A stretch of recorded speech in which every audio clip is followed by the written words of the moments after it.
Hello. Welcome to another episode of Ancient Office Hours by the Ozymandias Project. Trireme Transit is now boarding for all new and returning passengers. Now departing, present ponderings. Next stop is Ancient Office Hours at a library lost in the sands of time.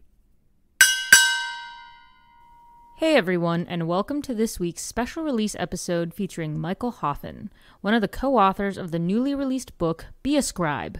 Michael is the youngest ever recipient of the annual Emerson Prize, awarded by the Concord Review for Outstanding Promise in History.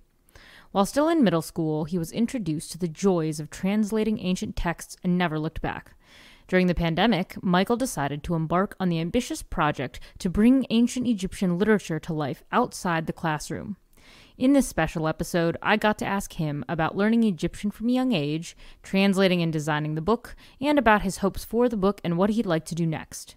I hope you enjoyed this episode, and if you like what you hear, please give us a 5-star rating and review us on Apple or Spotify. Awesome sauce. Great. Well, thank you for joining me. I've got Michael today, who is here to talk about his new co-authored book, Be a Scribe. We will also have one of his co-authors, Dr. Christian Casey, on just at a later date. But I want to jump in and say welcome, Michael, and happy to have you here. Thank you so much. It's great to be here. So I want to start with the basics, which is this is a book. It's got Egyptian. I know you did a lot of translations. So, how old were you when you really got into ancient Egypt? And was it just like, was it only ancient Egypt, or did you kind of like all of the ancient world? Yeah, sure. When I was young, I used to read this book called The Usborne Encyclopedia of World History. It was probably one of my favorite books. And I think the reason why I really liked it was because it was really richly illustrated, like Be a Scribe. And I think that book was what really got me interested in sort of all of history. It was a book not just about ancient Egypt, but like sort of all of human history. And it was that book that really got me interested in history. My passion for ancient Egypt sort of came as a result of that. It wasn't as if I was more interested in ancient Egypt than, like, for example, ancient Rome or something like that. It was more that, I started as I was interested in ancient Egypt and ancient Rome and everything history related, really. And then in 2019, there was this summer course. It was actually being taught by a Christian, and I really wanted to take it. It was essentially an introduction to hieroglyphs, but I was actually too young to take it at the time. So I wanted to take it the following year, which is 2020, which actually happened to be the pandemic. And, I was really disappointed because the class, of course, got canceled. You couldn't really do much. But I decided to start learning hieroglyphs with him on the side. And I have to say, my passion for ancient Egypt has actually become stronger over the course of the project. Like, you might expect, it's just the same. But actually, I've become more interested in ancient Egypt throughout the course of writing the book. And I think it's probably learning about hieroglyphs and learning all the interesting things about the language that have really made me even more interested in ancient Egypt. So I'd say when I started the project, my interest in ancient Egypt was about equal to my interest in other parts of history, but it's become stronger since then. Yeah, that's really cool. I mean, I also really liked Egypt when I was younger, but yeah, I didn't get as lucky and find someone who was teaching hieroglyphs to teach me. So I definitely am kind of jealous. Yeah, I mean, and how did that work? So pandemic, so obviously no one was meeting up in person. So did you find it hard to try to pick up an ancient language, essentially like online via Zoom? Well, it was a little more difficult because I've never actually met Christian in person. I've only actually seen him on Zoom. So we started like during May or June of 2020. And I mean, it was a little more difficult to learn an ancient language sort of online, but I'd say it wasn't incredibly more difficult because, most of I actually had a copy. We learned from this book called An Introduction to Middle Egyptian by James Allen. And I had a physical copy of that, which was nice. And I was able to do all the exercises in that. So it wasn't incredibly more difficult than like if I was learning in person. Yeah, no, for sure. Well, right before we get into more about the book itself, this is awesome that you were able to learn and help translate ancient Egyptian, which is a skill that, is kind of elite. So, do you have any interest in learning other ancient languages at this point? I'd say, well, right now in school, I'm taking Latin, and I love it. I absolutely love it. I really like learning it. And I'd say also maybe my school had an option for ancient Greek, but I mean, I had a lot on my plate, so I decided not to take it. But I think in college, I might decide to learn ancient Greek as well. my Latin teacher from about 2 years ago, he recommended to me that I take Sanskrit, and I was a little bit, you know, I wasn't sure what to think, honestly, but I might decide to learn that in the future, maybe, you know. Nice. Yeah. I mean, do you have an idea? Do you want to become an Egyptologist? Do you want to maybe stay, history adjacent? Like, do you have an idea? Obviously I'm still quite young and I don't know like exactly what I'm going to do like in the future, but I think Egyptology is definitely like a career that's opened up to me, and I've become more interested in it since writing the book. Yeah, no pressure there. I mean, again, yes, you are quite young, so you have a lot of time to decide. And you're about to, I heard you just turned 17, right? Yeah, just turned 17 on Okay. March 1st. Yeah. Nice. Well, one, happy belated birthday. People Thank can you. help you celebrate that when they listen to this. But second, yeah, I mean, so you are at least a year away from college, right? So Yes, like I'll probably start college in 2025, like fall of 2020. So I'm a little bit over a year. yeah, so no, you've got lots of time. And if any good academic is listening, they would tell you, definitely don't pigeonhole yourself the minute you get to college. Take all the classes, and then, who knows, maybe you'll get interested in something wildly different that's not even history related and then go into that. So, yeah. Okay, well, I'm excited to see like where you end up. Again, we have some time before we have to figure that out. So, I want to get right into the book though. And whose idea was it originally to do a book? Okay, so I'd say after about a year, I've been learning hieroglyphs for after about a year, like in 2021, and it's many museums were still closed. Many of the like the schools were still closed. At least my school was still partially closed. I think we just sort of realized that, obviously I've been learning a lot about ancient Egypt and ancient and hieroglyphs, but a lot of other people hadn't had that quite the same opportunity. Obviously, my book isn't the first book about ancient Egypt. Far from it. It's also not the first kids book. But I think we realized that many of the books out there were focused on like modern day illustrations, modern day things in it. Like they showed all of the drawings were like illustrations that were produced today. And I think we realized that there's nothing necessarily wrong about that, but I think we realized that learning history through genuine artifacts I feel like it can give you a more genuine view of what history is really like. And it can almost make you feel like you're an ancient Egyptian yourself. I realized that a book that sort of focused around genuine artifacts, like like a real tomb scene from ancient Egypt or a real piece of jewelry, and especially a real ancient Egyptian text, would be a really great resource for anyone who wanted to learn about ancient Egypt, particularly younger people. Nice.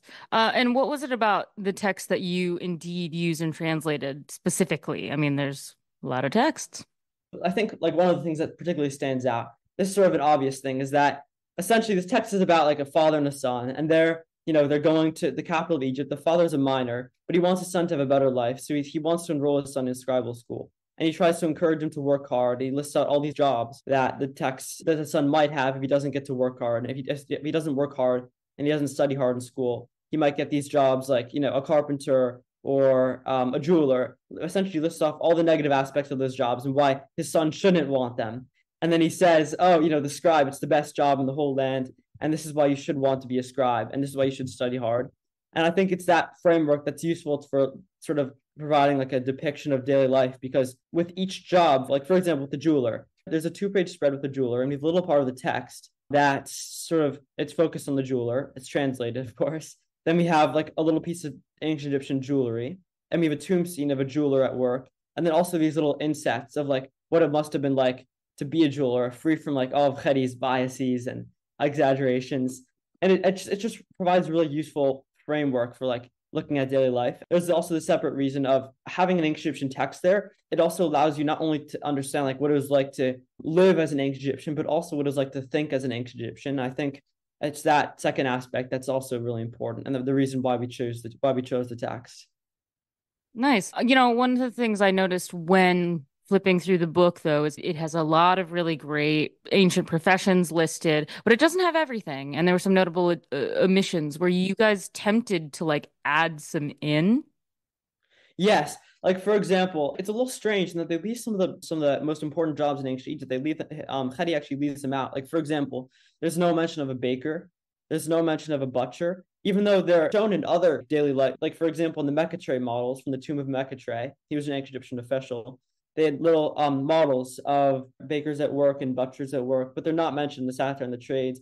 Maybe Khedi was getting tired and he didn't feel like putting them in, or maybe he just he didn't have anything bad to say about them. We really don't know like why he chose to leave them out, but we wanted to sort of, if we could, add them back in. And that's like, for example, in one of the sections, in the third part of the book, the third part of the story is actually about like wisdom. And Khedi's trying to impart a bunch of wisdom onto his son.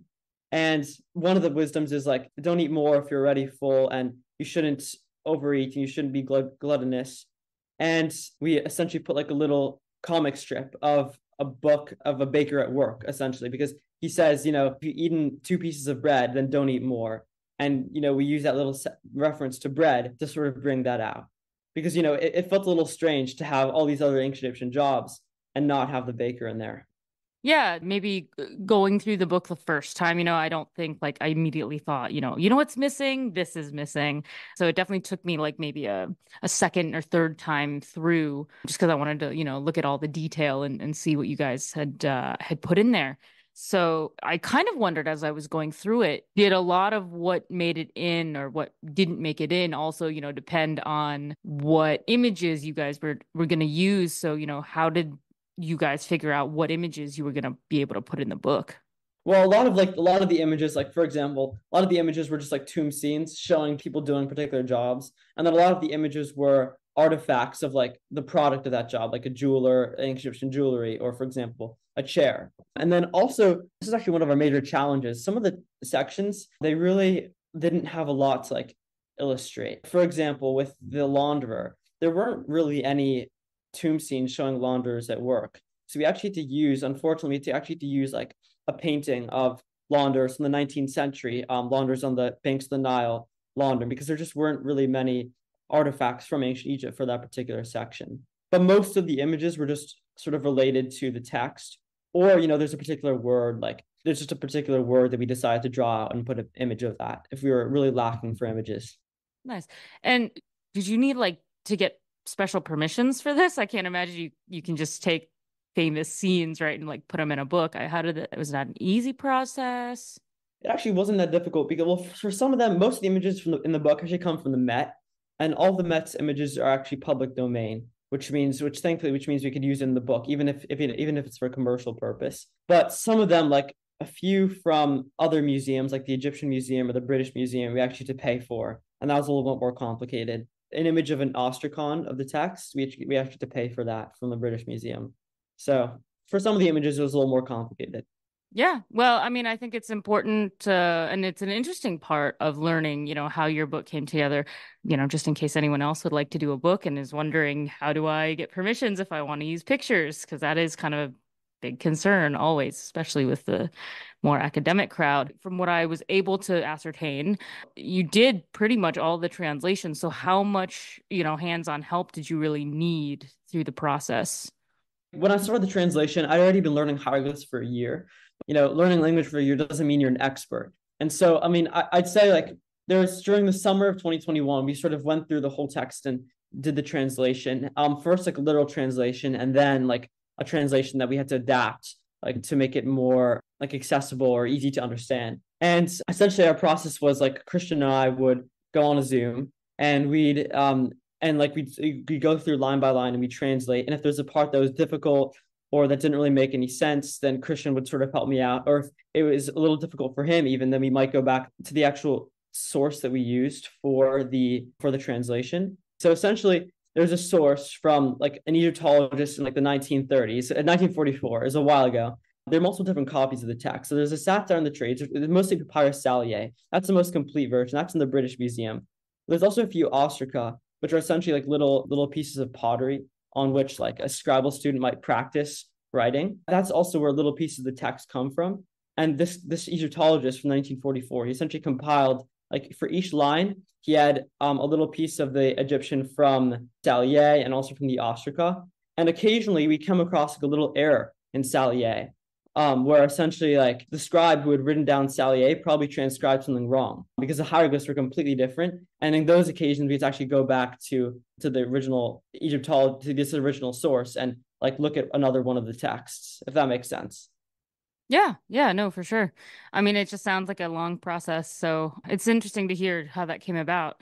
One thing I did want to ask you is, the cover of the book is gorgeous. I mean, the whole book is gorgeous, but especially the cover. So, walk me through that process because I know you guys designed it, right?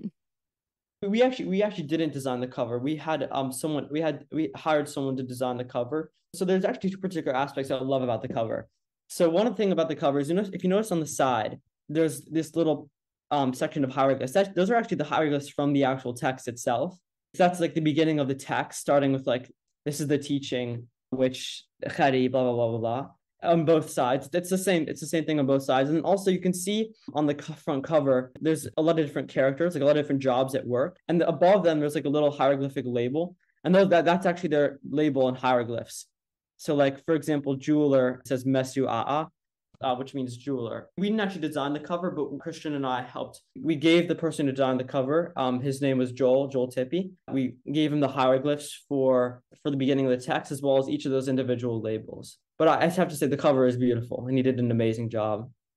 Yeah, Christian mentioned that you guys did do a lot of the design. So, what part of the book would you say you are most proud of to have produced? Because it's pretty intricate. Like essentially the entire inner part of the book, like all the layout of the book was done by Christian and I. And essentially, I think the part that I'm most proud about is that if you go to, I think it's section like 28, it's this little comic strip almost that essentially depicts the steps of baking bread, or in this case, it's actually tiger nut cake.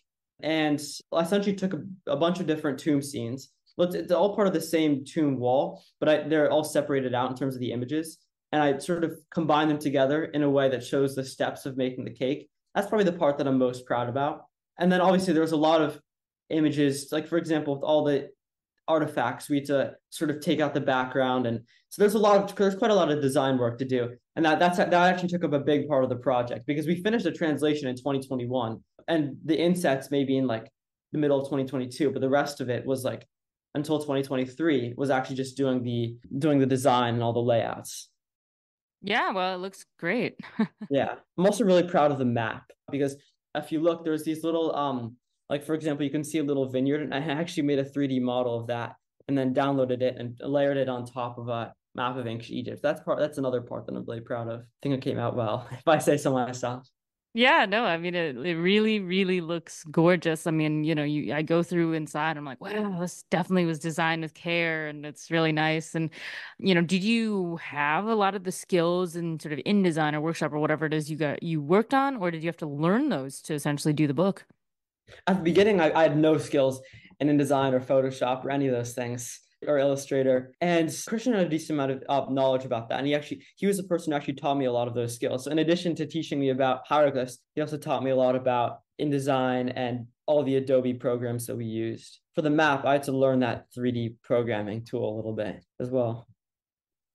Wow, I mean, I guess, make a book and you'll come out super well-rounded because, yeah, you definitely picked up a lot of skills that I think a lot of people would really like to have floating around in their back pocket. I mean, goodness, I don't know how to use any of those, intense programs, but man, would I love to, in addition to knowing history. So, yeah, you got a really good experience. And so, another thing I wanted to ask was, you're pretty young and a lot of people don't get to have books, co-authored and published at your age. So, obviously I don't expect you to know all about the process, but what was the publishing part like for you to turn this idea that you guys had into a reality?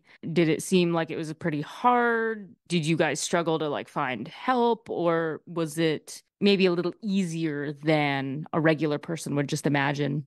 Okay, so essentially the deal with the publisher was that I decided that we wanted to work with a publisher that would produce a really nice, high quality book. And so we reached out to a few publishers, but one of the ones that was really interested was this publisher called Callaway. They've actually done a few other books. Like one of their most recent books was a book on the Sistine Chapel, and it's actually really cool. It's a 3 volume book on the Sistine Chapel, and they had a bunch of images and photographs of it. It's on 1-to-1 scale. It's like a really big book. I haven't actually seen it in person, but it's a really big book. It's also quite expensive. It's not nowhere near the price range of a book. It's actually $25,000. It's incredibly expensive, but we knew that the book wouldn't be sort of like a low quality or the paper wouldn't be thin because we wanted it to be a book that could also last as well. And it could be sort of almost, if you say, like it could be passed down or you could read it for a long, long time without it being damaged. So I think we really found a really nice publisher for the book. Yeah, well, I have to admit, I don't think I had heard of them before this book. I certainly will go check them out and see, what this book that you're talking about. I'll see if I can go try to find a copy of it somewhere. If you live in New York, I think they have a copy of the Met Library of the Sistine Chapel book.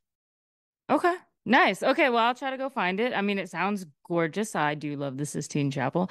Congrats on getting this book published. Do you anticipate wanting to do more, like a follow-up book, but maybe choose a different text that is on a different class of people, bunch of different jobs? Do you have any idea? I think it's definitely an option. I haven't given much thought to it yet because right now, actually, just today, actually, Christian and I finished up a teacher's guide for the book, which is like it's sort of like a guide that's going to accompany the book. And so I haven't really given much thought to a new book, but I think it's definitely an option. I think it's definitely on the radar as well. The teacher's guide is essentially it's designed to accompany the book, and it's essentially a bunch of different questions about the book that a teacher can ask their students, designed for usually like a sixth grade or seventh grade or fifth grade classroom. And I think also one of the things that it's cool about is it doesn't just teach the students about ancient different history or culture, which are also really important, but also sort of it provides somewhat of an introduction to hieroglyphs as well. We have an activity in the teacher's guide called "Write Your Name in Hieroglyphs," where a student can essentially write their name in using hieroglyphic symbols, or design your own pectoral, where they can design like a version of a ancient Egyptian pectoral necklace. I'm really excited about the teacher's guide. I'm really excited about potentially seeing the book in classrooms. I think it'd be really cool. Yeah, no, I'm excited to see who and where the book gets picked up. One thing that I'm curious about is there's a billion different possibilities for what could happen with the book, but I'll ask you the same thing that I asked Christian, which is what does success for the book look like to you? There's like multiple different versions of the success. I think one part of the success is actually just getting the book finished, which we already accomplished. It was a really exciting day when I actually got a physical copy of the book. I'd seen the book also in PDFs and online documents, but I think seeing the book in person and holding it in my hands was something quite special. And then I think obviously I'd feel quite accomplished and successful if the book were to sell a number of copies, hopefully a decent amount. And then I think it'd also be a different level of success as well if the book actually gets into classrooms. And I think it'd make me feel quite special. Is there anywhere in particular that you would like to see your book, whether that's, getting into like a specific museum, a specific school, a specific country? Well, okay, so let's see. I mean, I'd love to see it in Egypt. That'd be very cool. I do know that it will be in the Met, which when I heard about that, I was extremely excited. And I think it's going to be in a few museums in Australia. And I do hope that it'll be picked up by the British Museum as well. I don't know if it has yet, but I hope that it will sometime in the future. I haven't actually been to Egypt. So I think it'd be really cool if I could actually go to Egypt and then read the book like right next to the pyramids or something, or right on the Nile. That'd be quite special as well, or by an ancient Egyptian temple. Yeah, I mean, I think that'd be really cool. I think that would just be really fun to be there on like the Giza Plateau or something and just hold the book up and say, all right, now we're gonna just imagine what was happening here in the ancient world. Close your eyes. Exactly, exactly. Oh man. I mean, the whole process sounds super fun and like it, was a lot of painstaking hours. So, if you had any advice for someone who had an idea and they wanted desperately to try to make a book like this, what would you say? Well, I think I'd say that first of all, I think like you need to consider like what kind of book you want to write. But I think after that, I think my first piece of advice would just to be to start writing the book or to start working on the book, whatever that means. Because I think, even if your book doesn't get picked up by a publisher, or even if it doesn't sell many copies, I think you should feel proud and accomplished by the very fact that you wrote a book, which is something that not very many people actually get to do in the course of their lifetime. And I think if you aren't like satisfied by that, you can see writing this book as practice for writing another book that maybe does get picked up by a publisher. Because I think even if this book didn't get picked up by any publisher and right now it was just sitting as a PDF on my computer, I would still feel quite accomplished of having written it. Just because someone else doesn't appreciate the book doesn't mean you shouldn't appreciate it. Yeah, I think that's good advice to live by. So I think that it's incredible that you guys got it published. I think it's awesome that it is able to be here sitting on my coffee table. So hopefully, people coming over now will see the book, look at the cover, be impressed by it, pick it up and be willing to flip through it and learn something. So it's definitely quite an accomplishment. So I wanted to congratulate you guys once again for being able to publish this thing. I mean, it's kind of a big deal. Thank you. It's super impressive. So, before we wrap up here, I kind of want to know, obviously you're pretty young, you have a lot of things going on, but in case that you want to go on and do more books or other projects involving, Egyptian language or any other ancient language, do you have a website? Do you have social media, something where people can go and follow the work you do? Yeah, sure. So we have a website. It's www.beascribe.com. Christian and Jen each have their own separate social media accounts, and I have one that's sort of mainly focused on the book. I'm not much of a social media user myself, but I have one that's like an Instagram and a Facebook that are focused on the book. We will just link them in the show notes so that way people can easily access and go find them. So, yeah, well, I hope that lots of people will go and check out the accounts that you do have that are book focused. And obviously, I hope people go to the website and to the teacher's guide because I'd love to direct educators that I know to it.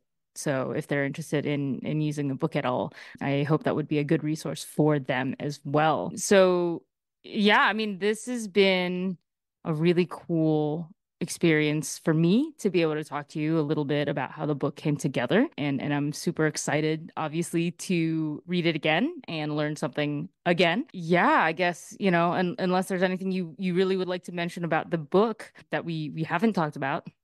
Nothing I can really think of right now, actually. Okay, I guess I'll just close off with a quick fun fact. So, I mean, a lot of people see like ancient Egyptian history as sort of almost homogenous in the sense that, like, the latest period of ancient Egyptian history was essentially like equivalent to the beginning history, like beginning part of it. Like, for example, Cleopatra, society Cleopatra was living in was sort of pretty similar to the society of like the Old Kingdom. But it's actually really interesting that we're closer to Cleopatra than Cleopatra was to the building of the pyramids, to the first pyramids. So it kind of shows that like ancient Egypt has a really, really long history. I think it's evidenced by the timeline in our book, but it has a really, really long history and certainly longer than the United States, but even longer than Cleopatra to now. And that's actually probably one of the things that really drew me to ancient Egypt was sort of the realization that ancient Egypt it's probably one of the longest standing civilizations in all of history. I don't know. I just find that particularly remarkable. Yeah, no, I think it's a great fun fact. I feel like someone made an internet meme of that, but yes, when I sit and think about it, I'm like, wow, Cleopatra really was closer to the iPhone, which is kind of scary to think about. Yeah. As iPhones, I mean, we're glued to them now, but I'm like, they really only were around since like 2007 or something. So for those of us who were born in the late 90s, I'm like, oh, that's terrifying. So It's like the pyramids were as ancient to her as she is to us. It's really strange to think about. yeah, yeah. I mean, history, man. History is so cool, isn't it? It really is. Oh man. All right. Well, this has been super fun and I hope that, we can catch up with you in the future. Maybe, once, the book has been out there for a little while or if you do another book, please come and give us updates on what's going on. Okay, sounds great. It's been great talking to you. Trireme Transit is now departing ancient office hours. Next stop is Present Ponderings.